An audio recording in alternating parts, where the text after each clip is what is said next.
से लड़ाई लड़ी।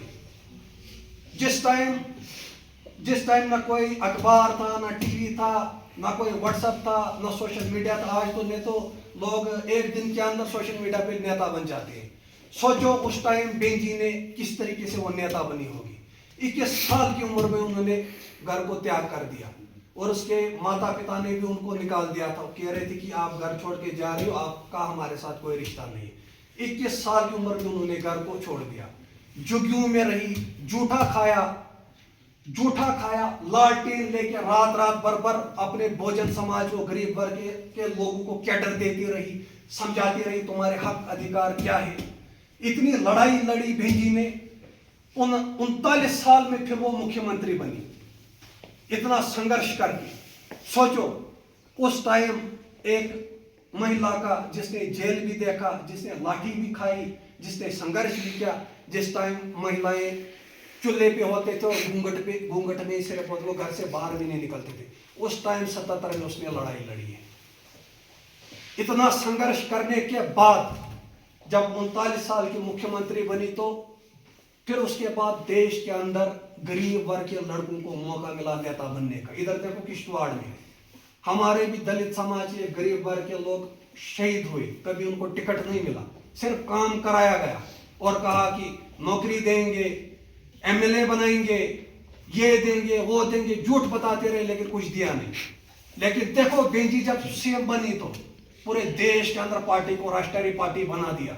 गरीब वर्ग के लड़कों को जो जमींदारी करते थे, एक कमरे में रहते थे, जिनको पहनने को चप्पल नहीं, खाने को खाना नहीं, उनको तो विधायक संसद बनाया। राजा किस लिए बनता है? इधर देखो जो राजा है इस जिले के अंदर तो अपने गुंडे और अपने परिवार के लोगों को वो पालते हैं। राजा किस लिए बनता है? उसको गरीब लोगों की रक्षा होती है करनी, गरीब लोगों को सम्मान होता है दिलाना, गरीब लोगों के लिए लड़ना होता है, गरीबों को इंसाफ होता है देना। और जिसकी थाली भरी हुई उस थाली में उसको खाना होता है डालना, जिसकी थाली खाली होगी उस थाली में उसको खाना होता है डालना। लेकिन इस किश्तवाड़ में देखो जो लीडर पहले बने थे और उसके बाद जो बने, जिनकी थाली में सब कुछ भरा हुआ था, जो पैंट कोट पहले एक पार्टी के साथ लगाते थे अब दूसरी पार्टी के साथ लगा, उन्हीं की थाली और भरी जाती है। गरीब जो है वो शिक्षा से भी महरूम है, वंचित है और शोषित भी है। लेकिन कुछ ऐसे सौदाबाज लोग हैं जो सिर्फ गरीबों का सौदा करके अपने घर चलाते हैं। लेकिन बेंजी ने गरीब लड़कों को, मान्यवर काशीराम साहब ने गरीब लड़कों को मौका दिया लीडर बनने का, नेता बनने का। आपने देखा होगा 2014 के अंदर जो एक लीडर बना जिसने 15-15 लाख बोला लोगों को देंगे, जिसने बोला मैं मिलिटेंसी खत्म कर दूंगा, मैं ये खत्म कर दूंगा, मैं वो खत्म कर दूंगा, मैं गरीबों को रोजगार दूंगा, अब कोई भ्रष्टाचार नहीं होगा। लेकिन देश के अंदर आप देखो भ्रष्टाचार कितना है, गवर्नमेंट सेक्टर कितना कमजोर हो गया है, प्राइवेट सेक्टर मजबूत है। प्राइवेट सेक्टर में बड़ी जाति का आदमी वही एमडी जाएगा, वही मैनेजर बनेगा, वही बड़ा अफसर भी वहां पे लगा। गरीब के लड़के को वहां पर कोई पूछा नहीं जाएगा, फोन जरा आपने साइलेंट कर दो। उसके बाद गरीब का जो लड़का होता है ना उसे कोई नहीं पूछेगा, ना उसे कोई पूछता है। लेकिन देखो आप 2014 के अंदर जो लिखा है, हर गरीब को पूछा जाएगा, हर गरीब को सम्मान मिलेगा, नौकरी मिलेगी, रोजगार मिलेगा। नौजवान पीएचडी कर करके अवरेज हो गए, बेरोजगारी कितनी बड़ी, भूखमरी कितनी बड़ी, महंगाई कितनी बड़ी, और कितने हादसे हुए जम्मू कश्मीर के अंदर, किस तरीके से गरीब और लाचार नेते, असहाय बेबस लोगों की हत्याएं किस तरीके से, कश्मीर में कितनी हत्याएं हुई, कौन सी सुरक्षा दी इन्होंने, किस तरीके से दीन दाड़े लोगों को मारा गया। मोदी राज में ही इधर पे अस्पताल में लोग मारे गए, दीन दाड़े सड़कों में मारे गए, कश्मीर में लोग मारे गए, कौन सी सुरक्षा मिली? ये सब पखंडी लोग हैं। ये ड्रम 1996 से लेकर 2012 तक जब बीएसपी की सरकार बनी उत्तर प्रदेश के अंदर तो 40 लाख लोगों को रोजगार मिला, 40 लाख लोगों को रोजगार मिला। आप बताओ कौन है लीडर जिसने 21 साल की उम्र में घर छोड़ दिया, 10-10 रुपया समाज से चंदा किया, 39 साल तक लाठी भी खाई, जेल भी गए। जेल जाने के बाद उन्होंने लालटेन ले लेकर रात भर समाज को जगाया, रात भर समाज को समझाया।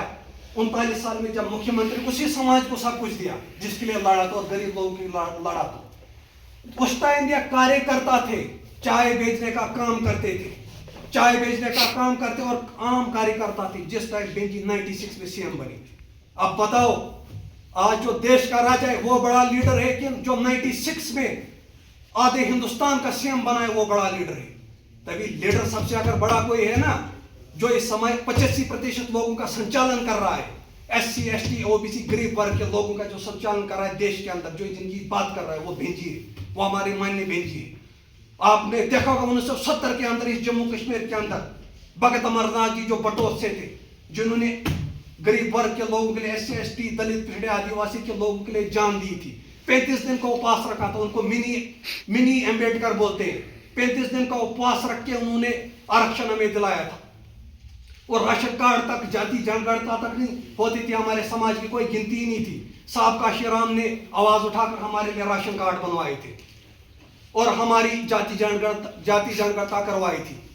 नहीं तो पहले हमें क्या होता, जब हमारा समाज महरूम था, शिक्षा से शोषित था, वंचित था, जब कोई खत आता था तो हमारे समाज के आदमी के ऊपर सवारी की जाती थी, फिर उसको बोलते थे पढ़ो भाई खत, अब सुनाएंगे तुझे खत। तभी हमारा समाज पढ़ नहीं पाया था, लिख नहीं पाया था।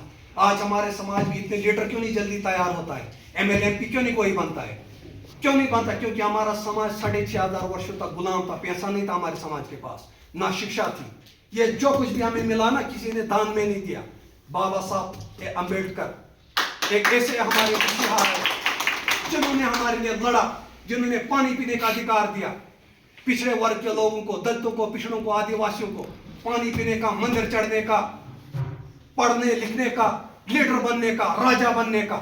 उन्होंने बताया रानी की पेट से राजा नहीं बनेगा, राजा वो बनेगा जो गरीब लोगों के काम करेगा, जो गरीबों के दिलों में जगह बनाएगा। और हमारे साहब ने एक ये नारा दिया था, जो जमीन सरकारी है वो जमीन हमारी, जिसकी जितनी संख्या बारी उसकी उतनी हिस्सेदारी, जो भोजन की बात करेगा वो दिल्ली पे राज करेगा। दिल्ली की कुर्सी पे बैठो, तुम्हारी